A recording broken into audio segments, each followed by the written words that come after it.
예, 오늘 지난 주일까지 느헤미야 강의를 마치고 새로운 시리즈 설교를 시작하려고 합니다. 시리즈 설교가 크게 제가 후보가 3개였거든요. 성경에서 사도행전이 있었고, 또 하나는 어떻게 살 것인가라고 하는 거, 성품에 대한 얘기가 있었고, 또 한 가지는 그동안 좀 기회가 있으면 하고 싶었던 것들 중에 하나가 돌아온 탕자 구호라고 하는 이야기로 시리즈 설교를 하려고 여러 가지 놓고 기도하는 가운데 제 마음에 돌아온 탕자 그 이야기라고 하는 것으로 함께 시작해 보려고 합니다. 오늘 첫날인데 아마 오늘 이렇게 시작된 설교는 상황에 따라 올해 한 해 동안 이 본문만 갖고도 설교가 가능할 것 같아요. 왜 그런지 제가 이제 말씀을 드릴게요. 엄청나게 많은 설교거리가 있는 본문입니다.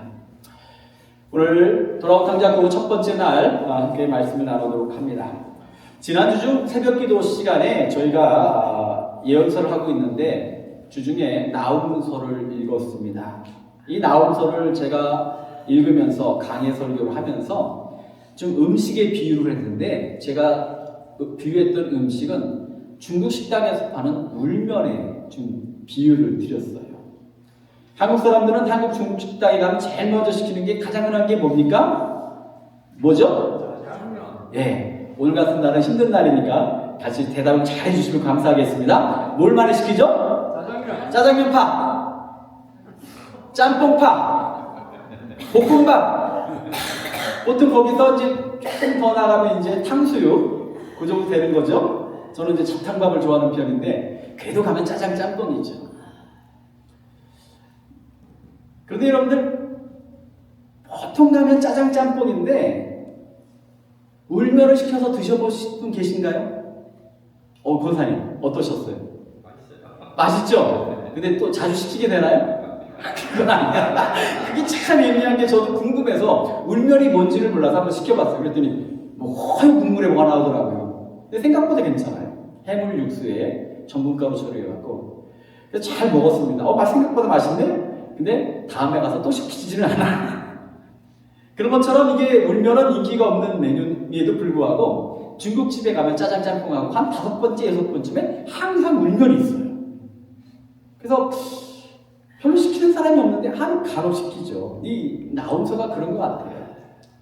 이게 유명한 구절도 별로 없고요. 그렇게 인기 있는 성경도 아닙니다. 그런데 또 나훔서를 보면서 제가 깨달은 것들 중에 하나가 겁니다. 이 나훔서는 그림에 보듯이 정말 혼란했던 시대에 쓰여진 성경입니다. 정말 이 아시라라고 하는 대제국이 눈에 보이는 무너질 것 같지 않던 정말 대제국이 300년 만에 무너진다고 했을 때 사람들은 안 믿었습니다. 그런데 하나님 앞에 범죄한 제국이 하나님의 뜻을 따라 무너지는 거예요. 무슨 말이냐? 눈에 보이는 것보다 더 위대한 하나님의 능력이 세상을 이끌고 있다라고 하는 겁니다.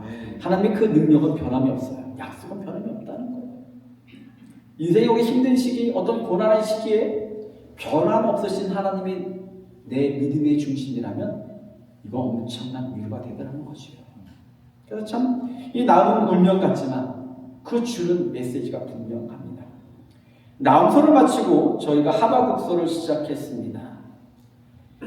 저는 하박국서를 팔보채에 비유를 했습니다. 여러분 팔보채 드셔보셨죠? 팔보채는 굉장히 좀 그래도 중국 식당에서 좋은 요리 중에 하나인데 여러 가지 요리 그 재료들이 해갖고 울긋불긋 얼마나 예쁜지 몰라요.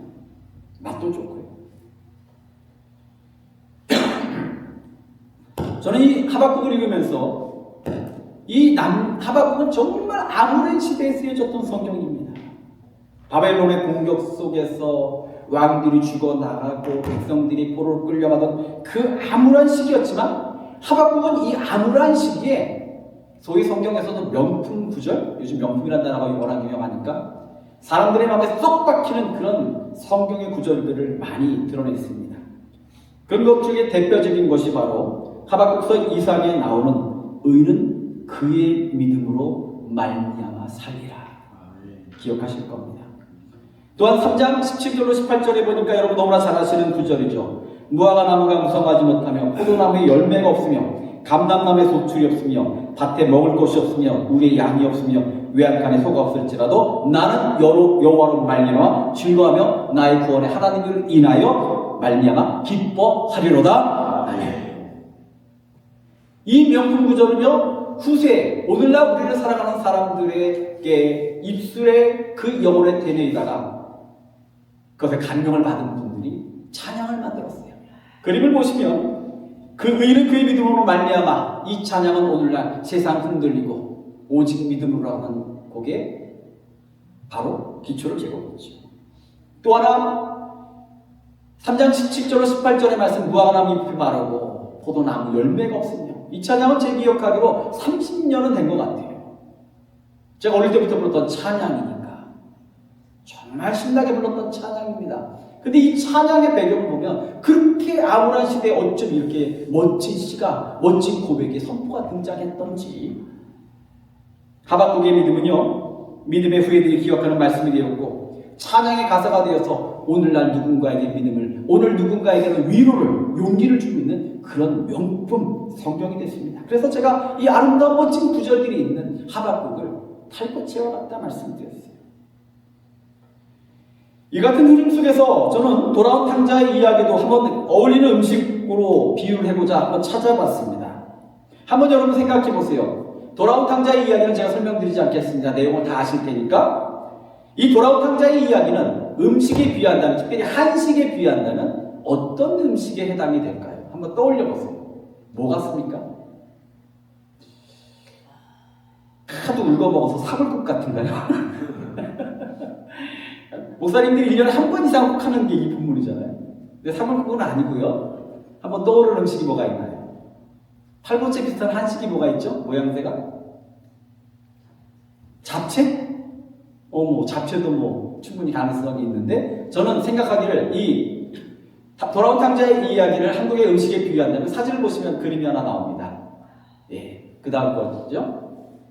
뭐죠? 비빔밥이에요. 저요? 비빔밥은 어떤 요리입니까? 밥 위에 볶은 고기, 여러 가지 나물, 아주 다양하죠? 무채부터 시작해갖고 호박, 콩나물, 시금치, 또 뭐가 들어가 지역에 따라 다 다르겠지만 하여간 다양한 그 채소들이 들어갑니다. 그리고 그와 같은 것을 계란도 하나 올리고 거기에 고추장과 참기름을 넣고 쓱쓱 비벼 먹으면 한국 사람들은 참 이보다 더 좋은 음식이 없을 겁니다. 누구라도 좋아하고 언제 먹어도 맛있고 특별히 여럿이 같이 먹기가 너무 좋아요. 그래서 이민교회들의 아주 가장 선호하는 음식 중에 하나가 바로 비빔밥이에요. 제가 전에 섬기던 교회는요, 매달 한 주가 이름하여 비빔밥 데이입니다. 비빔밥 데이는요, 그냥 누구라고 말하지도 않고 정해지지도 않아. 각자 알아서 어떤 사람은 무채, 어떤 사람은 상추 무쳐오고, 어떤 사람은 고사리 무쳐오고, 각자 무쳐갖고 갖고 와서 늘어나요. 각자 알아서 비벼 먹어. 근데 참 비빔밥은요, 한 젓가락씩만 올려놔도 얼마나 맛있던지. 저는 돌아온 탕자의 이야기를 비빔밥 같다라고 생각했습니다. 왜냐? 이 돌아온 탕자의 얘기는요, 저렇게 많은 여러 가지 재료들이 어울려 있듯이요, 그 한편의 이 이야기 속에 다양한 주제, 다양한 교훈들이 어우러져 있다라고 하는 거예요. 엄청나게 많은 이야기가 있다고요. 그러기에 이 이야기는 생명력이 끊어지지 않습니다. 같은 주제로 설교하는 게 목사가 얼마나 어려운지 아세요? 그런데요, 돌아온 탕자의 이야기는요, 상황에 따라, 처지에 따라, 시절에 따라 얼마나 많은 다양한 이야기를 꺼낼 수 있는 성경인지 몰라요. 개인적으로 여러분들 상황에 비춰볼 때 상황에 따라서 그 받는 은혜가 다릅니다. 주는 위로가 다릅니다. 저는 본문 안에 담긴 교훈들을 저마다 너무나 다양하겠지만 목회자 입장에서 한번 크게 4가지로 구분해 봤습니다. 비빔밥처럼 다양한 주제가 있겠지만 이 본문 안에 담긴 4가지 주제, 첫 번째는요, 탕자를 통해 인간의 본성과 죄성을 보게 된다고 하는 겁니다. 아들은 아버지의 집에서 참 많은 것을 누리고 살았죠. 그런데 이 철딱선이 없는 아들은요, 그게 얼마나 큰 은혜인지 모른다.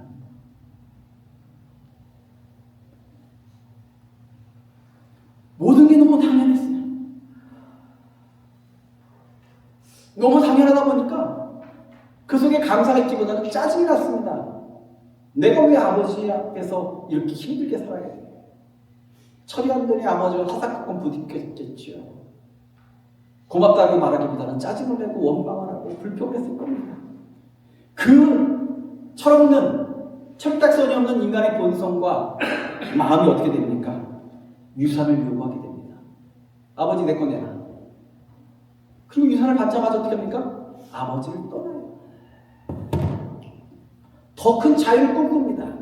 그렇지만 그가 꿈꿨던 자유는요, 아주 짧았고 결국은 죄와 쾌락과 허무 속으로 떨어졌습니다. 거저받은 은혜를 망각하고 자기 욕망을 따라 살았던 그의 인생이 얼마나 허무한지, 다시 말하면 우리의 본성과 우리의 죄악들이 이끄는 삶이 얼마나 허무하고 부질없는 것인지를 보여주고 있지. 이와 같은 탕자 이야기 속에 나타난 이 사람을 통해서 인간의 본성 죄성을요, 제가 7가지를 찾아봤어요. 오늘 다 나눈다는 것이 아니고 앞으로 나눌 터인데 무려 7가지 죄성들이 발견이 돼요. 두 번째로는 아버지의 마음입니다. 아들은 살아계신 아버지에게 유산을 달라고 했습니다. 참 무례한 요청입니다. 유대 관습에 의하면요, 아버지가 살아계신데 유산을 요구하는 것은요, 정말 못돼 먹은 놈이 할 일이에요.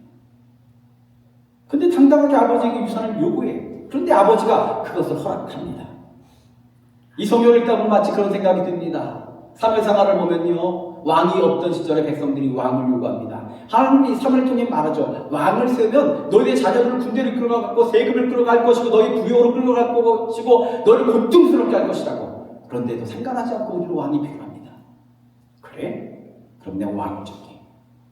그렇게 세워진 왕이 사울 왕이었습니다. 근데 그 결과를 아셨죠? 이 돌아온 탕자가 그 유산을 받고 아버지를 떠날 때 그 결과를 이미 하나님은 아셨습니다. 아버지는 알고 있었습니다. 그럼에도 주셨죠. 그리고 다 망하고 거지가 되어 돌아온 아들을 다시 주셨습니다. 옷을 입히고 반지를 끼고 신을 신기고 아들의 자리를 회복시켰습니다. 이것을 우리가 은혜라고 합니다. 사랑이라고 합니다. 우리가 죽을 수밖에 없는 죄인이 예수의 은혜로 말미암아 하나님의 자녀가 된 걸, 이걸 은혜라고 말하잖아요. 이걸 복음이라고 말합니다. 그 안에 시작이 뭔지 아십니까? 하나님의 성품이에요. 여러분, 하나님은 여러분에게 어떤 분이십니까? 사람마다 하나님에 대한 이해가 좀 달라요. 어떤 사람은 하나님 무서워하기도 하고, 하나님은 어떤 사람은 하나님 사랑이라고 말해요. 하나님의 성품을 이해하는 건요, 우리 신앙생활에 너무 중요해요. 인간의 모습을 7가지로 분석했듯이 하나님의 성품도 더 많이 있겠지만 한 7가지, 8가지 성품을 분석해봤습니다. 하나님이 어떤 분이신지를 우리는 돌아온 탕자 이야기를 통해서 분명히 깨달아야 할 줄 믿습니다. 세 번째는요, 아들의 회개입니다. 오늘 읽었던 본문을 보면요, 아들이 그런 얘기죠. 내가 아버지께 죄를 지었다. 아버지께 죄를 지었다는 얘기가 반복됩니다. 그런데 이 죄를 지었다는 것을 인식하고 나니까 그가 한 일이 뭡니까? 아버지께로 다시 돌아온 거예요. 그걸 회개입니다. 회개라고 하는 것은 돌이키는 겁니다. 아버지께로 돌아가는 겁니다. 그래서 은혜와 회개는요, 항상 붙어 있어요. 회개하고 왔더니 아버지가 그 아들을 품어줬잖아요. 오늘날 어찌 보면 기독교인들이 갖고 있는 아주 안타까운 모습 중에 하나가 뭔지 아십니까? 은혜는 사모하는데 회개하지 않는다는 거예요. 은혜는 사모하고 축복을 사모하는데 내가 죄인인지를 모른다는 거예요. 하나님의 은혜는 달라고 기도하는데 하나님 앞에 우리 죄됨을 인정하지 않는 거예요. 그러나 신앙은요, 회개 없이 은혜의 영역으로 나갈 수가 없어요. 내가 죄된 것을 모르고 그것을 돌이키지 않고 하나님께 간다는 건 말이 안 되는 거예요. 은혜 받은 사람은요, 그 이전에 회개한 사람. 그래서 오늘 저는 본문을 통해서 회개에 대한 7가지 이야기를 나눕니다. 인간의 본성 7가지, 하나님의 본성 7가지, 그리고 회개에 대해서 7가지. 마지막으로 돌아온 탕자의 변화입니다. 오늘 본문을 보면 아들이 돌아왔습니다. 그런데 아들이 돌아와서 어떻게 살았는지는 이야기하고 있지 않아요. 왜 성경은 그 이야기를 하지 않을까 좀 생각해 봤습니다. 그 본문에서는 이야기하고 있지만 성경의 수많은 곳곳에서 아버지께로 돌아온 탕자의 삶을 우리에게 이미 전하고 있다고 하는 겁니다. 그리고 왜 이게 중요하냐? 회개하여 아버지께 돌아온 자가 은혜 받았습니다. 그 사랑을 받았습니다. 그런데 이전과 동일하다면 그 사람은 거짓 은혜를 받은 사람이고 거짓 회개를 한 사람이고. 여러분 오늘 질문합니다. 내가 예수를 믿기 전과 지금이 동일하십니까? 그렇다면 신앙생활 다시 한번 점검해 보시기 바랍니다. 작년과 올해가 내가 똑같 동일하십니까? 그러면 진지하게 여러분의 신앙을 다시 한번 살펴보시기를 바랍니다. 우리가 은혜 받았다고 하는 건 변화를 전제하는 겁니다. 내가 예수 믿고 성장했다는 것, 성령 받았다는 건요, 변화를 전제해야 되는 거예요. 세상을 바라보는 눈이 다르고 마음이 새로워진다고 하는 겁니다. 그런데 오늘날 기독교인들은요, 은혜 받고 축복받기를 소원하지만 변화되기는 주저하고 있어요.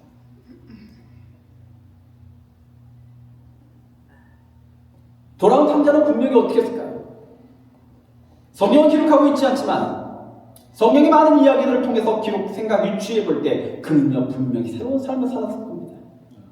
이전과는 다른 삶을 산 줄 믿습니다. 오늘 여러분들도 예수 믿기 이전과 은혜 받고 나왔고 성령 받고 말씀 받고 우리가 축복받은 이의 삶이 분명하게 다름을 구별하는 여러분의 신앙을 축원합니다. 돌아온 탕자의 변화가 우리의 변화가 되어야 될 줄 믿습니다. 바뀌지 않는 신앙은, 변화되지 않는 신앙은 죽은 신앙이에요.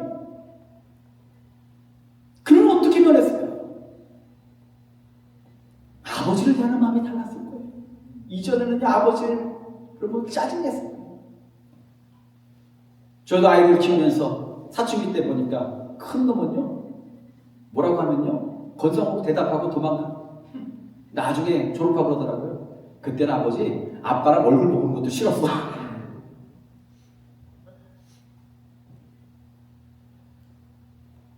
그러나 돌아와서 어떻게 했을까요? 아버지를 바라보는 눈이 어떻게 했을까요? 세상을 바라보는 눈이 어땠을까요? 한 끼 식사를 바라보는 눈이 어땠을까요? 그 곁에 있는 사람들을 바라보는 눈이 어떻게 변했을까요? 그 마음이 어떻게 변했을까요?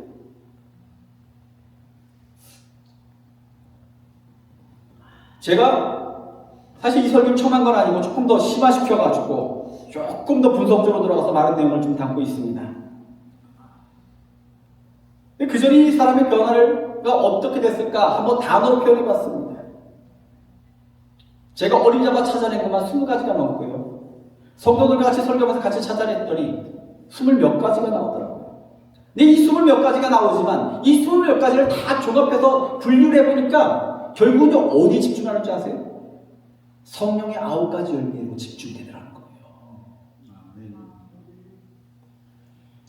예수 믿고 은혜 받고 회개하여 구원받은 자, 성령의 열매가 필연코 맺어지게 될 줄 믿습니다. 그 말은 뭐예요? 내가 변한다는 거예요. 생활하는 겁니다. 사람을 바라보면 눈이 달라지는 거예요. 하나님 바라보면 눈이 달라지고 인생을 바라보면 눈이 달라지는 거예요. 찬양할 때도 달라요. 그 전에 그냥 찬양이구나 아니라 오늘 여러분들 찬양에 은혜를 부를 때 어떠셨어요? 맞아.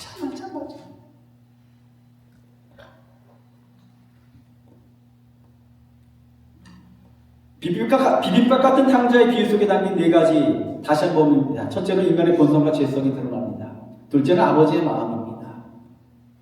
하나님의 품성이죠. 성품이죠. 세 번째 아들의 회개입니다. 회개를 정말 디테일하게 살펴보려고 해요. 네 번째도 돌아온 탕자의 변화입니다. 저는 이 부분이 아마 핵심적인 이야기인데 여러분들과 같이 많이 설교를 만들어 가려고 해요. 어쩌면요 이 얘기만 하다가 올 한 해 끝낼지 몰라요. 언제까지가 뭐가 중요합니까? 우리가 은혜 받고 변화된다면 내년까지라도 해야죠. 왜? 변화되지 않은 성령, 심령은 변화되지 않은 성령은 죽은 거니까 깨닫고 살아나야 될 줄 믿습니다. 그렇게 해서 중요한 건요 듣고 또 듣고 기도해서 내가 받게 됩니다.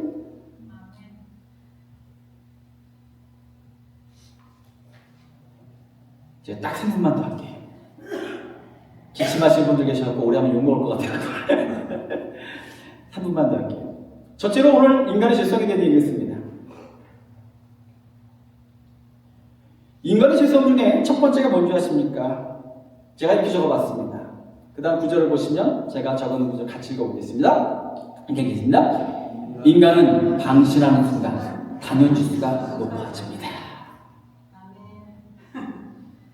인간은요, 방심하는 순간, 마음을 놓는 순간 단연지수가 높아져요. 요즘 우리가 은혜라는 찬양 참 은혜 받잖아요. 내가 살아가라고. 근데 제가 벤츄라교회 오기 전에 영상으로 드렸던 설교 중에 하나가 뭔지 기억하십니까? 당연하지 않습니다. 근데 여러분들, 제가 은혜라는 찬양을 듣고 이 설교를 한 것이 아니라 저는 이 설교를 이미 2017년도에 설교를 했어요. 저작권이 제게 있어요. 제가 설교를 했는데 얼마 후에 찬양이 나오더라고요. 그때 설교를 기억하시는 분들 계실 겁니다. 제가 드렸던 말씀 중에 이런 말씀 드렸습니다. 당연지수, 무슨 지수, 수치를 말하잖아요. 그냥 당연지수라고 해봤습니다. 당연지수가 높은 사람 어떤 일이 벌어지는지 아세요? 감사가 없어요. 너무 당연한 거야. 엄마 아빠가 힘들게 돈 벌어 밥을 해줘도 밥을 안 해줘도 그냥 당연해. 밥도 적으래요.